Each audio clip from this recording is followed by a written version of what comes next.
All right. Just a quick update for all of you on what to expect. We'll have a statement from Secretary Kerry shortly on the reported ceasefire. I'm happy to, of course, speak about it, but wanted to make all of you aware that that is coming. Brad, welcome back with your blue pants. Thank you. From you, I take that as a compliment on behalf of the United States government. It is, yes. I clearly like blue. Since you volunteered, why don't you tell us your initial thoughts on the ceasefire? Well, Brad, thank you for the question. We strongly, of course, support today's ceasefire agreement. We call on all parties to fully and completely comply with its terms. We hope very much that this ceasefire will prove to be durable and sustainable, that it will put an end to rocket and mortar attacks, and that it will help to bring about an enduring end to the conflict in Gaza.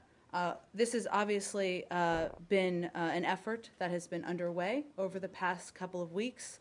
The Secretary has continued to work, as has many officials in the United States government, closely with the Egyptians, the Israelis, the Palestinian Authority, and others in the region to arrive at this moment.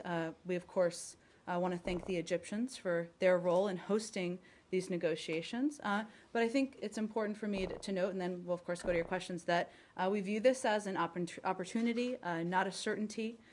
Today's agreement comes after many hours and days of negotiations and discussions, but certainly there's a long road ahead, and we're aware of that, and we're going into this eyes wide open. But go ahead. What do you think is different this time from 2012? A lot of the details seem to be very similar regarding easing of the blockade, not firing rockets.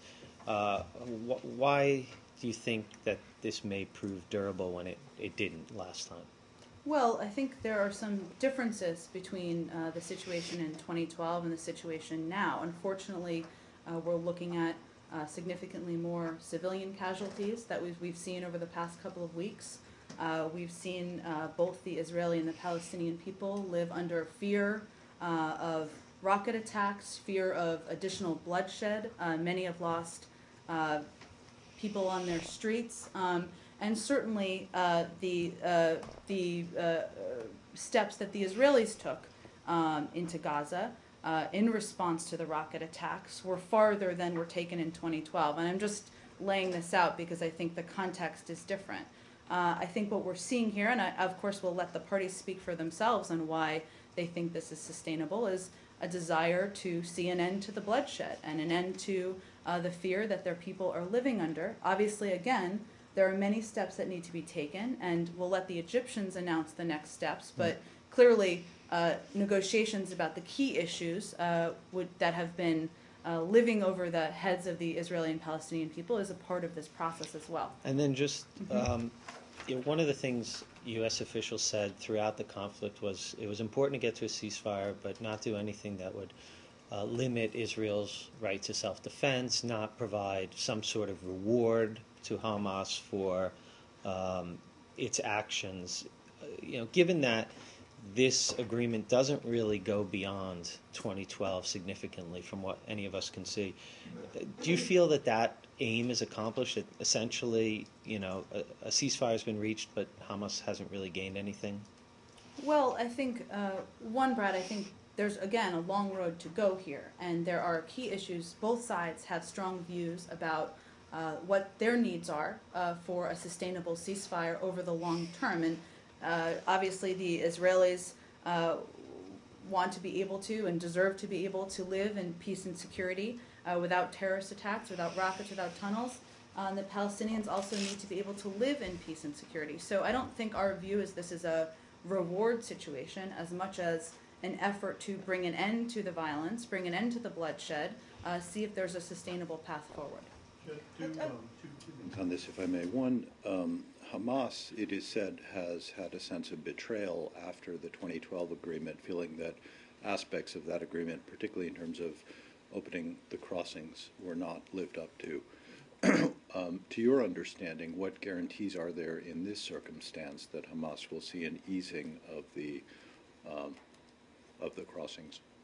Well, I think it's important to note here, Arshad, that as part of this, as calm is restored, There'll be a delivery of urgent humanitarian assistance, and of course we will be supporting that effort. And we're also prepared to work with international partners on a major reconstruction initiative and appropriate measures in place that can benefit the civilian population of Gaza.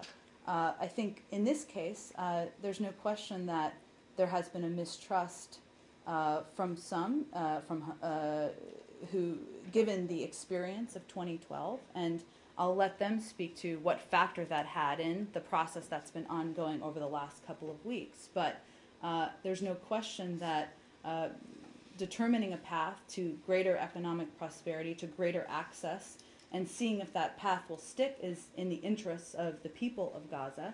And so beyond that, I think we're going to let the Egyptians and Israelis speak to other commitments that they're One thing open about to the, making. sorry, I got a couple more on this. One thing on as calm, on the phrase "as calm is restored," in a certain sense, that hands the future of this ceasefire agreement over entirely to anybody with a rocket or a mortar or anything that they might choose to fire from Gaza into Israel. I mean, if there are armed groups that decide they want to fire one or two things off, then Israel would be within its rights to not do anything to ease the closures, right? Because calm would not have been restored. And that gets to the issue of guarantees. I mean, how does Hamas know that that their constituency, the people of Gaza, are going to actually see an improvement in their lives as a result of this?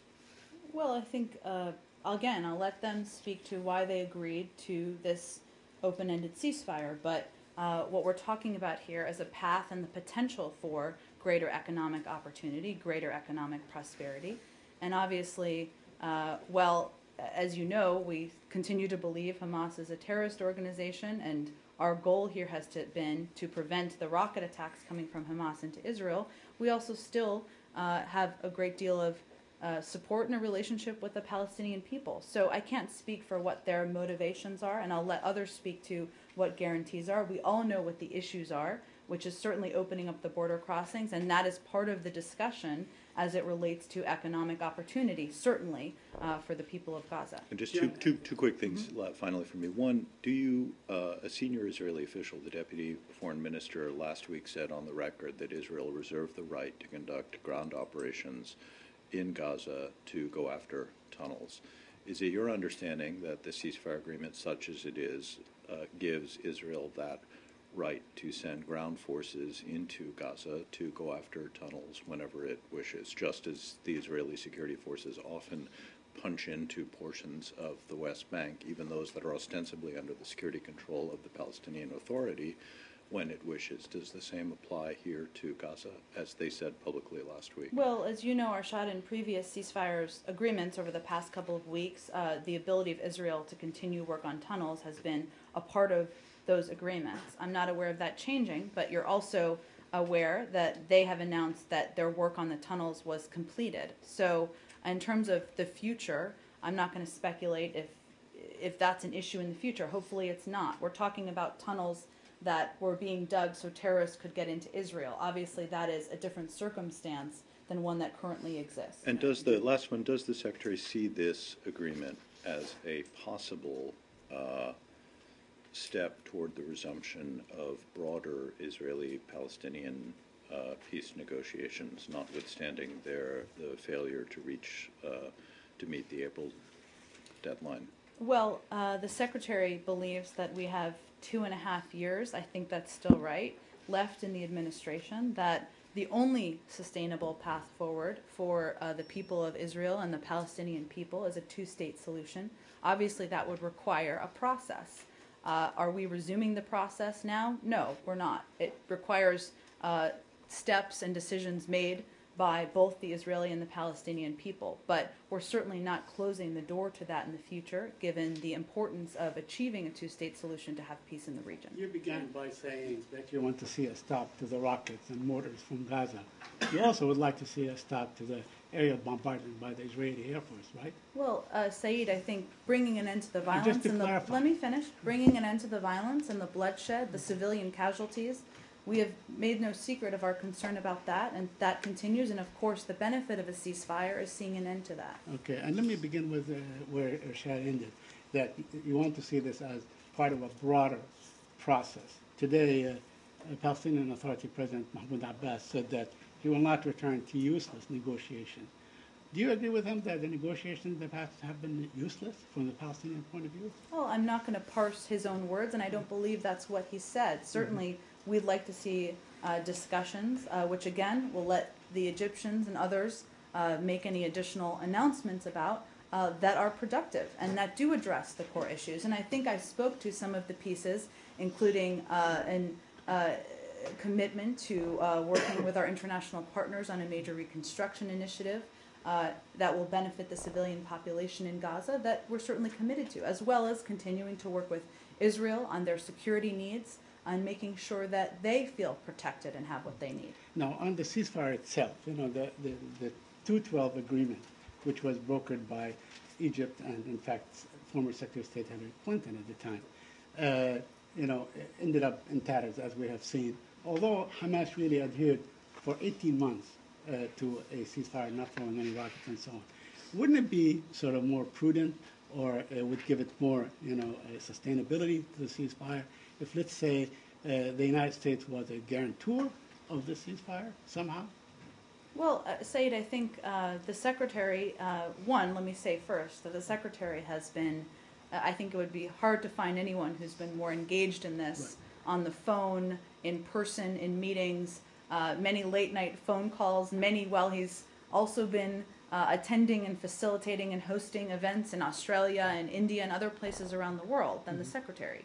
And he's assured both sides that the United States remains committed to being engaged and involved, and I think obviously they have what they needed in order to agree to the ceasefire. And finally, from me on this point, now I asked you this yesterday, so was the Secretary instrumental in any way in brokering this particular ceasefire? Well, I think I answered some of that question, but the Secretary has been engaged for weeks now, ever since he left Egypt when we had that sort of one of the earlier short-term ceasefires, engaged in nearly daily conversations with the parties in the region, including Prime Minister Netanyahu, including the Palestinians, including other leaders in the region, and sometimes multiple discussions and phone calls a day, as has our team on the ground, C.G. Ratney and Ambassador Dan Shapiro. You're familiar with Frank Lowenstein's trip and the days he spent in Egypt. So we've been incredibly closely engaged in this effort. We've been working with the Egyptians. We've been working with the parties involved because we feel a strong commitment to seeing an end to the violence and the bloodshed, and that will continue as we proceed on the path forward. Go ahead. As you know, this ceasefire is for 4 weeks, so it's still temporary in a way. And the negotiation on all the points that's been mentioned now is going to start in the next 2 days. How involved are you going to be in the negotiations, and on what level? And as you know, one of the Israelis' main demand was to disarm Hamas and take its weapons away. Do you think this is going to be a sticking point that actually eventually might break the ceasefire? Well, let me see if I get all your questions, and I'm sure you'll remind me if I don't. I will. Let me take the last one first. There are key issues that are important to both sides. For Israel, their security is a key issue, and certainly they have called for the disarmament of Hamas. We support that, but we know that that is not an overnight effort, and it is one that will need to be discussed with the parties as a part of negotiations. I think earlier you asked me also about at what level we'll be engaged. We're still determining that. Obviously, the United States is not a party to the negotiations in the sense that we are not one of the parties, Right. but we certainly are committed and have a stake and have been very closely involved. I don't have any update for you. As soon as we do, we can make that available to all of you. Obviously, this just happened over the last couple of hours. I expect that the Secretary will continue to be very involved. Obviously, our acting envoy, Frank Lowenstein, will continue to be closely involved. Ambassador Shapiro, C.G. Ratney. In terms of from where, we're still determining that. I think you had a third question. Right. No, but in terms of representation, so you think it's going to stay on the same level, or would you send Bill Burns, for example, or Under Secretary of State, or somebody to be actually in the room when they do the negotiation? Well, even in 2012, we weren't in the room because we don't talk to Hamas, and that won't change. We don't negotiate with Hamas. Right. Frank Lowenstein has been there as a facilitator. I don't have a prediction yet or announcement on what level or how we'll participate, but as soon as we have that, we can make that available to all of you, even if it's later today. Right. Jen? One last thing. Sorry. Okay. One last thing that President Abbas also said today, apart from welcoming the ceasefire, was actually he has a new surprise that he's going to announce soon, and one of them is to go to declare that the negotiation cannot continue like this, and it's going to be a Palestinian state with a time limit. And he will seek the U.S. support for that. I'm just wondering if he has been talking to you on any level, whether it's Abbas himself or somebody else, and you're aware of what he's going to declare in the next, maybe today or in the next few days. I think, and I hope it's the same thing we're talking about, but I think he's talked a little bit about going to the international community. Is that what you're referring to? Well, he said something like this. He might go to the UN. Obviously, we have a range of conversations privately through diplomatic channels with President Abbas and with other members of the Palestinians, other Palestinians, I should say. We've made clear, as we have publicly, that we don't think that that step is the most productive step at this point, because obviously achieving an agreement on these key issues and even a lasting peace will require the participation of the other party. There are many ways to raise issues and to address them, and we feel that can be continue to be done through discussions. But since the and negotiation failed, and he tried, and you reached basically no conclusion or no even framework agreement. So why not give him a different avenue that he will go to the international community or go to the UN, whatever he's planning to do? Well, I think he's referring to going to the ICC or going taking other steps along those lines. Those we don't feel would be productive. Believe me, if there was an openness and an ability and a willingness to make the key decisions needed to resume peace negotiations, certainly we'd support that. That's not a point we're at. I think you'd know that. I agree that going to the international community is less harmful than shooting rockets into Israel. Well, He's looking for an alternative to give his people, and right now he has war and devastation for his people and nothing. So he's looking for something else, and well, Brad, but I think he's made these comments over the last day or two. Obviously, the ceasefire, which provides an opportunity to discuss a lot of these issues, and President Abbas would be a prominent part of that, could be that opportunity. Yeah, but we've been speaking about this for 30, 50 years. So he's looking for an alternative. 30 or 50. Well, however long. Go ahead. Yeah. Given that what we've just went through was terrible for both sides, is this such a terrible thing that it wouldn't get at least a second look from the United States?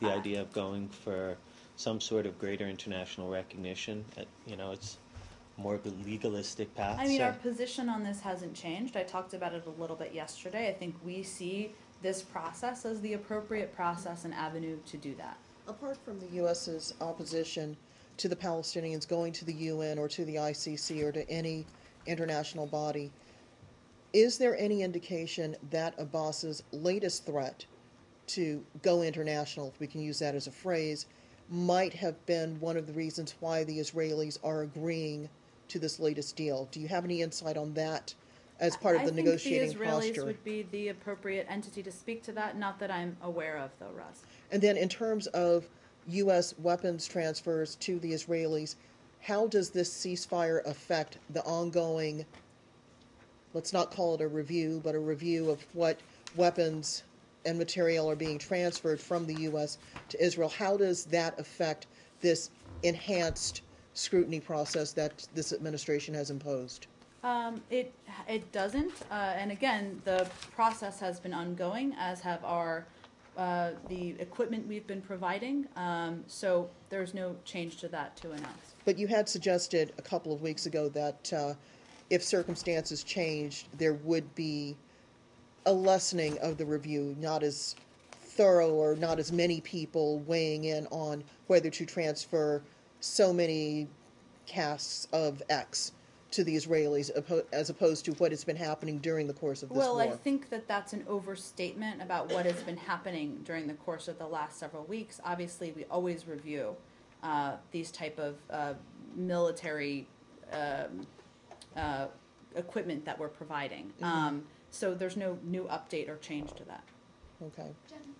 Go I ahead. could just pivot for one Sure. second. Sorry, because I have to run out. But No, no. what can you tell us about the status of Mohammed Abu Qadir, the U.S. citizen who is being detained in Israel?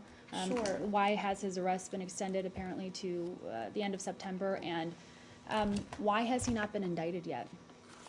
Some of this I'm not going to be able to speak to because it's in the legal system. Let me see if I have any update. If I don't, we can get your information and make sure we get it to you after the briefing. I didn't get an update from our team on this today. Obviously, you know this is a case that we are watching closely and we are involved with closely, but we can check on the legal process and see if there's any updates we can provide. Do you have any idea, a clear understanding of why this young man was arrested in the first place? I think we've spoken to that in the past and that there were some charges. I don't have those in front of me now, but we can get that to you absolutely after. And the briefing. last week, you or may have been Marie expressed concern over the process by which he was arrested and Yes. it was reported, et cetera. Yes. Has that concern been expressed to Israel or Israeli authorities? Yes, and it was last week as well, as my understanding. Do you know whether any special accommodations have been made for him, given that he is a minor? I just don't have any other updates to provide on this, but we can get them. Yeah. I'm happy to take it and see if there's Yeah. any to provide to all of you after the briefing. Yeah, if you could, because I Sure. know that you had expressed before concern that because he is a minor, about the conditions under which he was being held, it does raise, greater concern. Certainly, and Yeah. those concerns haven't changed. Neither has our interest or our commitment to the case. I just don't have an update at this moment, so we'll venture to get you one. Go ahead. Can we move to Syria? Sure. Are we done with Gaza? Yes, absolutely. Go ahead. So we have a story from Beirut saying that not only the US and Syria are cooperating in the fight against ISIS, but that the US is providing intelligence to Damascus. So is there something true in that? There is not. It's not an accurate report. We're not coordinating with the regime, including through a third party. Other Syria? Go ahead. One more. If you plan to take action in Syria, would it be possible to take action without any kind of cooperation with the Syrian regime? Well, I spoke to this a little bit yesterday, but one of the considerations is certainly the safety and security of the American people and our view of threats facing our homeland and Western interests. And when it comes to the interests of the American people, the interests of the United States, we're not going to ask for permission from the Syrian regime. However, there isn't a decision that's been made, and certainly that would be one that would be in the president's hands. Is Go ahead. this a universal principle that you're espousing, or particular to Syria? I mean, can any country that says it sees a threat somewhere in the world to its people take action in that country? Is that all you need legally? Well, I wasn't making a legal point, Okay. and certainly we would obviously have a legal justification for any action that would be taken. I was just making a policy point in how we view this specific case. But this legal, when you make a legal justification, would you need more than simply saying, in country X, we see a threat to our people emerging, or something like that? I certainly understand the question. I just don't want to get ahead of our internal process and discussions on every level Why on wouldn't this. it be a breach of international law not to ask Damascus for permission to conduct something that the U.S. is arguing is necessary to protect its people? The U.S. and Syria still have diplomatic relations. Why can't the request be made? Because I think if there's a decision made to take action, we can certainly have this discussion. Obviously, we'd have legal justification, but I'm just not going to get into a hypothetical at this Have the point. surveillance flights already started? One moment, let me go to Arshad. Go ahead. To Washington? The secretary, there's a range of meetings that will take place over the next couple of days internally. The secretary felt he wanted to be there in person. He has a weekly meeting whenever he's in town with the president, and certainly the topics you would expect will We expect to be a part of that, though they can talk about anything, everything from the threats from ISIL to Iraq to Syria to Afghanistan. So that's, he's in town for a couple of days. That's the 4 p.m. meeting today?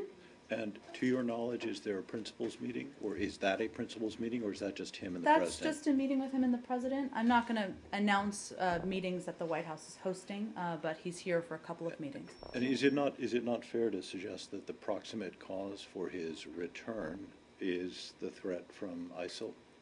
I wouldn't view this as a return that was emergency or anything along those lines. I didn't say that. I know. I just wanted to be clear. He's coming back for just a couple of days. He'll probably, he may return and spend more time with his family before resuming what will be a hectic schedule in September. But ISIL isn't the proximate cause of this meeting? I'm sure that will be part of the discussion, but there'll be a range of topics they'll probably discuss. And then just one other one to go back to Roz's point, if I may. Sure.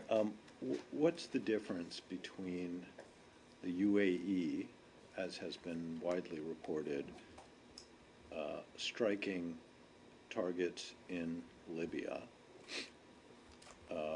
and the United States striking targets in Iraq? Why is it okay for the United States to bomb targets in Iraq as it did earlier this month, but it's... Well, actually, let me start in a more simple way. What is the U.S. view of the reports that the UAE has carried out airstrikes in Libya? Well, we understand that there were airstrikes undertaken in recent days by the UAE and Egypt. As the joint statement I'm sure you saw yesterday with the United States, Germany, Italy, France, and the UK stated, we believe outside interference in Libya exacerbates current divisions and undermines Libya's democratic transition. Obviously, that's part of our concern here, given the fact that Libya is in a very fragile place. So how is that different? How is that different from the United States undertaking airstrikes in Iraq? Well, why is it again, okay for you to I do think that? on the specifics, beyond what I stated, I'd certainly refer you to the UAE and Egypt, but Iraq has invited the United States in to help address the threat from ISIL. We have undertaken a range of strikes, as you know, and we have a broad, comprehensive strategy. But I would say that is one significant difference. But I get that. But to go to Brad's question, if you assert that the United States will act anywhere it deems there to be, or to go to Syria in particular, you said we're not going to be stopped by the Syrian government if we think that there is a threat emanating from there against the United States. If the UAE thinks there is a threat emanating against itself from Libya, why can it not, under the same justification, bomb Libya? Well, I think, one, we haven't decided to take action, so I'm not going to entertain a hypothetical on that front. In terms of the justification for the UAE, our concern here is about the fragile state of Libya's political process. We believe there isn't a military solution. The political process is what the focus needs to be on, and hence the concern that we have. Are we on Syria, or are we talking about all these issues? Well, we kind of went back and forth to can we both, but focus why on- don't you let Arshad continue, sorry, and but- then we'll finish Syria if that works. Why are you so concerned all of a sudden now about a threat to the United States potentially emanating from ISIS in Syria when the march of ISIS through Syria and then through Iraq has been underway for quite a long time now? The reports of dozens of Western people with Western nationality fighting among them have been out for months. I mean, what's different? Is there some kind of new or proximate threat that causes you to be concerned about this? Well, Arshad, I think anybody who looks at the situation in Iraq and Syria, the threat from ISIL, would say that they have gained strength over the last 6 months, that things have certainly changed in that regard. Obviously, we monitor and have long monitored very closely whether or not ISIL will seek to develop plots aimed at the West beyond the geographic area where they've been operating in Iraq and Syria. And we're actively, of course, consulting on that and working on that. But it's important to note that they, of course, have threatened to attack the homeland. We take those threats very seriously. And I think what you're seeing here is a response to our growing concern about the counterterrorism threats. This is not new this past week. Neither is our response to it. I would point you back to the president's speech at West Point, where he talked about a $5 billion counterterrorism fund, and our efforts to increase assistance to the Iraqis over the past 6 months. But certainly we've seen an increase over the past months. Why not act much earlier than now then? I mean, why, if the threat's been there for months, you've seen it for months. I think I said an increase over the past several months, and we have taken steps over the past several months in order to address it in different varieties. But our sole strategy here is not the potential for airstrikes. I think you saw General Dempsey speak to that. Obviously, there are a range of options that the president can consider and will consider. But did it occur to no one 3.5 years ago, 2.5 years ago, 18 months ago, 12 months ago, 6 months ago, that allowing Syria to become an increasingly ungoverned space with armed militants who could potentially strike at the United States or its allies or interests was a potential danger? Well, Arshad, I think the reason that we've been as engaged as we have been in boosting the moderate opposition and working with parties in the region on coordinating through the London 11 process and other international bodies through the UN to take on and address concerns we have about what's happening in the region is because we've been watching this closely. But I think I addressed this in part by stating that ISIL and their threat has increased, and their strength has increased, and so hence our response has increased. Can I jump in there? Yeah. You said you've been watching it very closely, but the latest thing that a lot of senior officials have been saying is that you're now increasing surveillance flights over Syria, which is confusing to me because we've been hearing about how you've been watching it so closely for so many years. We heard about all the flights that were seeing chemical weapons deployment and possible use. We've heard about flights that saw chemical weapons attacks or intelligence that saw chemical weapons attacks. We heard about other atrocities, troop formations, possible massacres. So what are these new surveillance flights, and where did this intelligence gap, when did that develop? Well, again, I'm of course not going to get into intelligence gathering from the podium, but what I will say is that obviously the Department of Defense always looks at a variety of options to stay ready and prepared. We don't always detail the manner in which we accomplish that, the means, the pace, the timing, and we of course take steps to learn more about the intelligence picture on the ground as a standard part of any process before a decision is made. So that's, I think, to be expected, but obviously there are a range of capabilities we've had over the course of time. Those aren't new.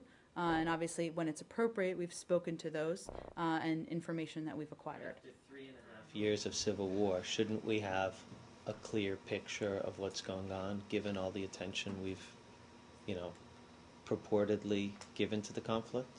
Well, I think, Brad, again, without being able to go into details about what we do or don't do and at what time and pace, clearly we make sure our information is up to date, and as we learn more about the picture on the ground, we also like to do that before any decision is made. Yeah, on that point, now as we speak, or today, during the day, there were really intense bombardment by the Syrian Air Force to ISIS positions, and it is alleged that the Iraqis gave the Syrians intelligence that was provided by you. Is that true? Could there be some sort of an intelligence cooperation there? I don't have any information because on that. They're saying that the strikes are far more devastating than, let's say, efforts in the past.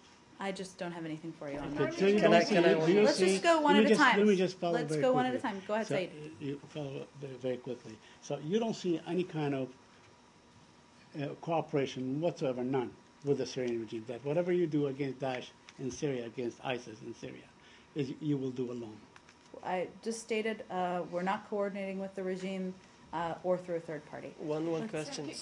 Let's just finish. Can we finish Syria? Syria, yeah, one more Okay, question. go ahead, in the back. It's just a return to the question of foreign fighters. Given the increased focus on foreign fighters and the potential threat, can you tell us how you would assess how Turkey is monitoring the border? Is it actively trying to stop foreign fighters from going across?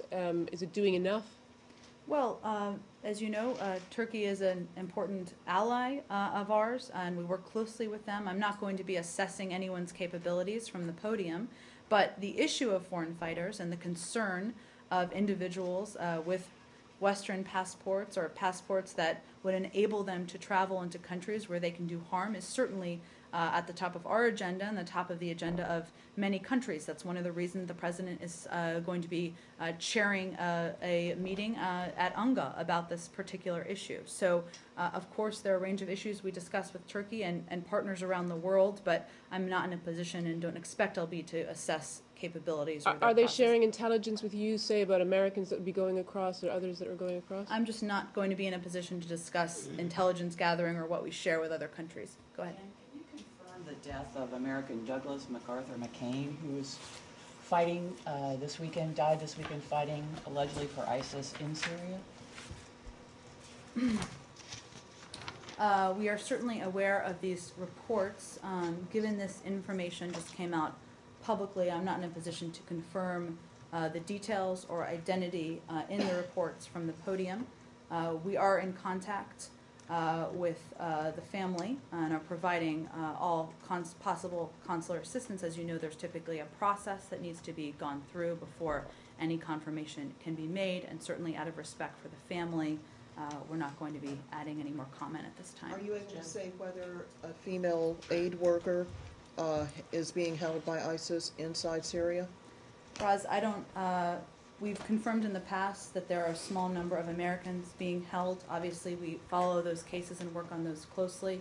I'm not going to confirm any details about other detained Americans for their safety and privacy, and certainly I would ask all of you to take that into account as well. Let me, Brad, let me just go back to the question about surveillance flights. I'm hearing two different messages here, either that you don't want to talk about them at all or that the administration has not actually started them. But other organizations, including Brad's, are reporting that the surveillance flights specifically to look for IS fighters have begun over Syria. Yes or no? Well, Roz, we of course recognize the threat posed by ISIL throughout the region. We're working with our allies and partners to better understand that threat in a variety of ways. I understand, I've seen the reports, but obviously we don't speak to a range of processes or a range of capabilities we have from the podium for clear reasons. And so I'm not going to change that now. But it's on the front page of The Guardian. It's on the front page of the New York Times. There was a rather extensive analysis of why the U.S. would be doing this in the Wall Street Journal. Why not just come out and say to the American people, there is this incipient threat to the homeland, and this is what we're doing to try to protect you from attack? Well, Roz, I'd first refute most of what you just said. And obviously I've stated from here, as has my colleague Marie many times, the steps we're taking to address the threat of ISIL, including airstrikes we've already taken in Iraq. Obviously, the Department of Defense looks at a variety of ways to stay ready and prepared. We don't always detail the manner we do that publicly, and I'm not going to change that today. Go ahead, Brett. Question. I have to go actually. Okay, go One ahead. last question. So when the president authorized aerial strike in Iraq, he cited two reasons. Number one, to protect American personnel, embassies and consulate, and the other one was to protect the Yazidis because of a potential genocide. Now, if you go into Syria, well, I believe the second reason is not going to apply because you're already 190,000 dead and you're not moving on that. But what American interest specifically that you have in Syria, apart from one American journalist that's held by ISIS, what interest do you have there? Well, I think one of the interests and the factors we're certainly looking at is the safety and security of the American people, of our homeland. No, but in Syria in particular now. I understand the threat of ISIL that is coming from Syria. We're certainly aware of the presence of ISIL across the region. That's why, of course, we're talking about it. And as we need to evaluate which of these groups and how ISIL and other groups pose a threat to the United States and what we can do to address it. So we know they've gained capacity. I've talked about that a little bit today over the last several months in Syria. That's given them a safe haven, many of them, as they've advanced across Iraq, as you know. And we're looking at that, the president's looking at that, and that's why there are a range of options. Right. But that's not the soul of our strategy. It's, again, there are multiple components. One is certainly continuing to work with and strengthen the moderate opposition.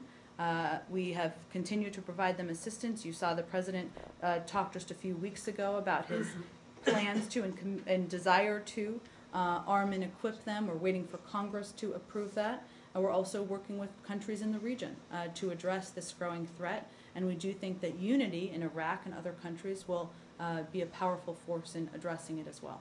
Right. Those two loops we opened, Yes. and I won't even get into Libya, we'll get into that after. Okay. On the female aid worker and the other detainees, without confirming anything about them, do you know anything about their condition, their status? Are they safe? Are they in good health, etc.? There are no more details I can provide on any other detained American citizens. Okay, and then regarding One more, and then the we'll go to you, Lucas. the foreign fighters, Mm-hmm. this was a major concern at the time of Al Qaeda in Iraq's expansion, 2004, 5, 6. It was cited a lot by American and Western officials as a grave threat to the United States and to Europe and other Western interests. Was there any study ever done that actually assessed the damage these American, European, and other multi-passport holders ever did to the West or the United States? Damage in what capacity? Damage Any in terms terrorist of- attacks, terrorist plots, any... they're cited a lot as posing a threat. What did they actually do after, Al-Qaeda in Iraq effectively dissipated several years ago? I'd have to check, Brad, with our team if there's more analysis publicly that we can provide. Okay. Obviously, we're watching these individuals for a reason, because we're concerned about the threat they pose, but I take your No, point. but given that it's cited as a possible reason to launch a military attack in a hostile country, and it's a very similar argument to one that was Sure, made but several I would years ago. point you to anecdotally, but I think it's still relevant. Recent events, including, of course, what we've seen with the tragic events with James Foley, what we have seen even with individuals from other Western European countries and actions they've taken. So, In Syria and Iraq, not in the West. well, there was an event in Belgium, I think you remember, several That's months right. ago. Okay. So, again, that's just anecdotal, but I think we've seen some incidents that have caused concern. And you're right, it's not a new concern. There have been steps since then that we have taken to better coordinate with our Western allies, to do more to address it, to better track, to work through the interagency. But I can see if there's Okay, more we thank can you. provide. Lucas, go One ahead. more, Syria. Okay, are you Syria or? Yes, Syria. Okay, Syria. Go ahead. Jen, there appears to be a little confusion in the briefing today. Can you outline what is exactly the United States' strategy with dealing with ISIS? I don't know why there's confusion. Do you have a specific question? Secretary Kerry has called for ISIS destruction. Yesterday, Chairman of the Joint Chiefs said that ISIS poses a regional threat. Can you outline, is the goal of the United States government to destroy ISIS? Well, certainly that is a long-term goal, Lucas, but obviously there are several steps that need to be taken to take on the threat from ISIS, one that we have seen grow in Syria and Iraq and other countries in the region. So there are multiple parts of our strategy. I actually don't think what we've heard is inconsistent. I think obviously there isn't a decision that's been made. There are several factors that need to be weighed. The president will look at options. There'll be a discussion through the interagency to discuss options and the pros and cons of that. But even beyond that, it's not just a military solution. There's a political component of this. That's why we're working with countries in the region to build not just capacity, but build support with countries, build a coalition of countries who are engaged actively in taking on the threat of ISIL.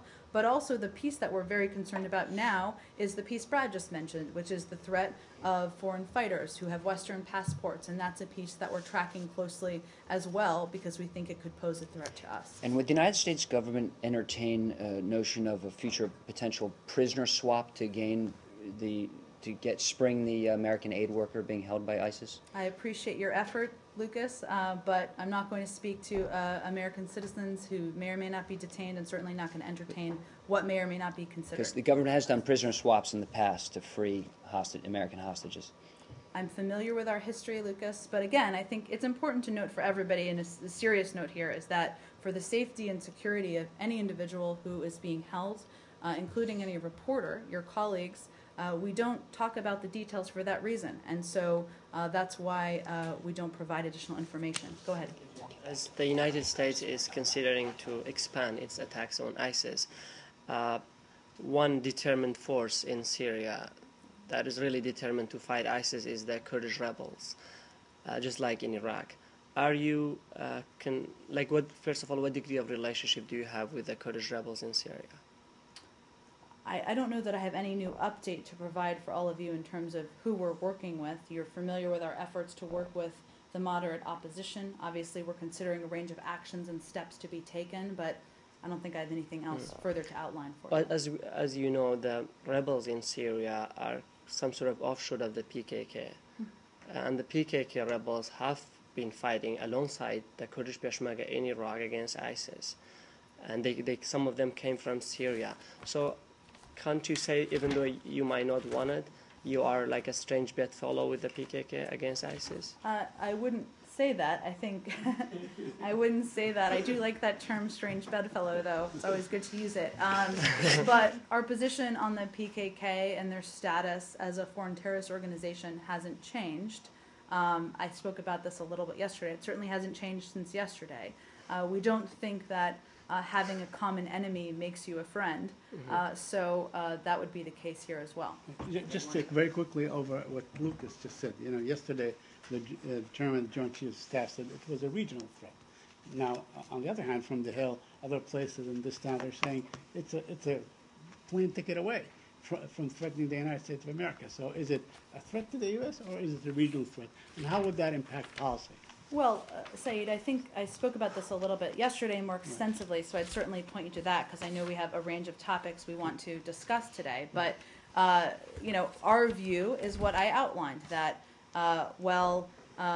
we don't feel, I know some have said that they see a 9/11 style attack. I think that's come from the Hill. We've not seen them focus on that kind of planning. I think that may have been part of what Chairman Dempsey was referring to, but I would refer you to DOD. But that doesn't change the fact that we're not going to be very mindful that they could quickly aim to pivot attacks against Western targets outside of the region. That's something we're monitoring closely. We'll continue to, and we remain very cognizant of. Okay, and lastly, are you giving any thought to how Iran and Russia might react to, let's say, if you're taking unilateral action, bombing in Syria? I think our focus remains on the protection of the U.S. national interests, and that will remain our key objective. One more on Iran. Earlier today, Kurdistan President Masoud Barzani said in a press conference with Iranian Foreign Minister Mohammad Zarif that Iran has stepped in to provide weapons to the Kurds. Does the United States support Iran's effort to arm the Kurds? I don't have any confirmation of that. I'd certainly, I guess, point you to the Iranians. I think we've expressed concerns in the past about the reports of Iranian flow of arms into Iraq previously. That would apply here as well, but again, I don't have any confirmation. Do you welcome Iran's? Sure. If you can arm the Kurds, why can't the Iranians arm the Kurds? Well, Arshad, as I'm sure you're familiar with, because you're a historian of Iranian P5+1 issues, all arms transfers from Iran would violate UN Security Council resolutions. Arms sales from Iran to Iraq would also violate U.S. sanctions, and certainly outside intervention in this manner would be something we'd have concerns about. Iranian uranium enrichment violate UN Security Council sanctions as well? Well, obviously there's an ongoing process to address the nuclear program, but there are a range of sanctions and a range of restrictions in place. But not. Does the United States? Are you guys okay with allowing Iran to arm the Kurds or be involved in Iraq? Well, I think, Lucas, our position on this hasn't changed. I mean, we've been concerned in the past, and we've expressed that about that type of outside intervention. We, again, have concerns given the Security Council resolutions and what would be violated, but I don't have any confirmation of this, so I'm not going to speak to it further. Sure. You said that one of the U.S.'s goals is to ultimately destroy, or whatever word you want to use, combat the threat of ISIS. But they've also proven themselves to be one of the more effective forces against the Assad regime. Are you concerned that any U.S. action against ISIS would inadvertently strengthen the Assad regime's hand? No, we're looking at this. Obviously, there's a complicated situation on the ground in Syria. I don't have to tell you that. The threat of ISIL is one that is beyond borders, and that's why we're considering a range of options that are not limited by borders. And it's a threat that we have concerns about for all the reasons that I've outlined today. That doesn't mean that our view has changed of the brutality of the Assad regime and the brutality of the actions that he has taken against his own people. But given the growing threat of ISIL, it is a threat that we need to take on and work with countries in the region to do that. Would you say the range of options is still limited by the option of boots on the ground not being on the table in Syria, even as regards ISIS? That hasn't changed. Okay. One more on Iran. Okay, and then we got to move on, but go ahead. Do you see Iran as a helpful partner in the stability of a future Iraq? We know that Iran and Iraq obviously have a long history of a relationship, but again, there are concerns that we have about the type of assistance or the type of engagement, and that hasn't changed. Can I go on to Qatar? I have a quick one on Syria. Sure. Do you have an update on Peter Theodorakis? Is he still in Tel Aviv? I know there have been some reports out there. I don't have any update, but let me venture to get you something that can be confirmed after the briefing, if that works. In light of the release of Peter Theodorakis, is Qatar proving to be a helpful ally? Well, I think we work with Qatar and have on a range of issues. I think, as I spoke about a bit yesterday, as part of our effort to do everything possible to bring American citizens who have been detained home safely, the Secretary and others in the administration have been in touch with 24 countries. As you know, we've worked with Qatar on a range of other issues, whether it's Syria or whether it's the events in Gaza, and so that hasn't changed. This is not the only issue that we've worked with Qatar on. Well, there are reports of Qatar arming Islamist groups in Syria and Libya that potentially undermine U.S. policies and interests. How does the State Department reconcile with that? Well, there have long been reports, and I believe there have been sanctions put in place in certain cases about individuals who have been supporting or financially supporting extremists. We don't have information on government doing that in Syria, so that hasn't changed. It's an issue that we've raised in terms of supporting the moderate opposition and providing all support through the moderate opposition, and that's one that's been on the table for many, many months now as a part of discussions with countries in the region. Okay, should we move on to a new topic? Well, still on Kurds. Okay. Yesterday, a U.S. District Court judge in Texas vacated the order to seize the oil that was in dispute between the KRG and Iraq. Do you have any reaction to that decision?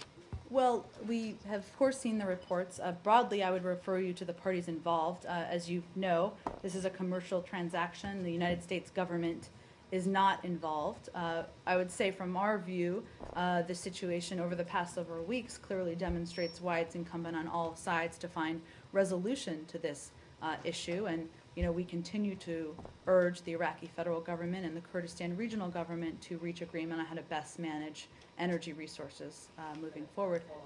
Mm-hmm. In the coast of Texas. I think that's what he was referring to, the court case? Mm-hmm. Yeah, but my question is, because a lot has happened in Iraq and Kurdistan, ISIS has attacked Kurdistan, and I know Brad McGurk in a congressional hearing, he said that they were pressuring Baghdad, or they were asking Baghdad to resume the share of Kurdistan's budget, and Baghdad hasn't done that yet. Has your position changed on Kurdistan's independent oil exports since Baghdad has refused to provide Kurdistan with the salaries? Our position hasn't changed. It's been clear and consistent. We continue to urge the Iraqi federal government and the Kurdistan regional government to reach agreement on how to best manage energy resources for the benefit of all Iraqis. But what is your policy on the Kurdistan independent experts now? I mean, you that's said our it policy. hasn't changed. We believe that they should resolve the issue, and we encourage dialogue to do just that. Can we Arshad opened it, but then we went away from it. Can you Sure. just elaborate on why you are so opposed to the UAE/Egyptian intervention?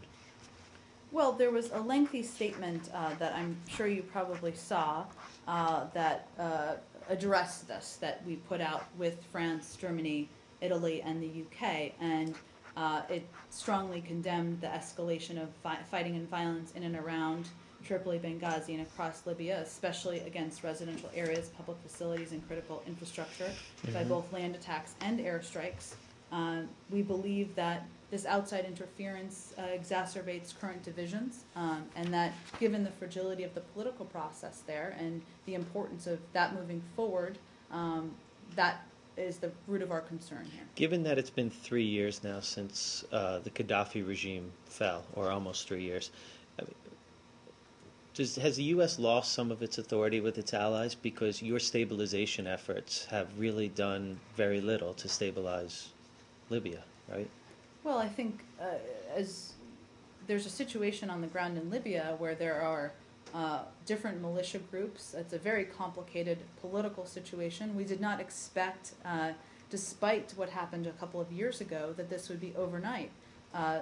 Democracy, these processes of reform take some time. We remain committed to that process. We remain committed with our international partners.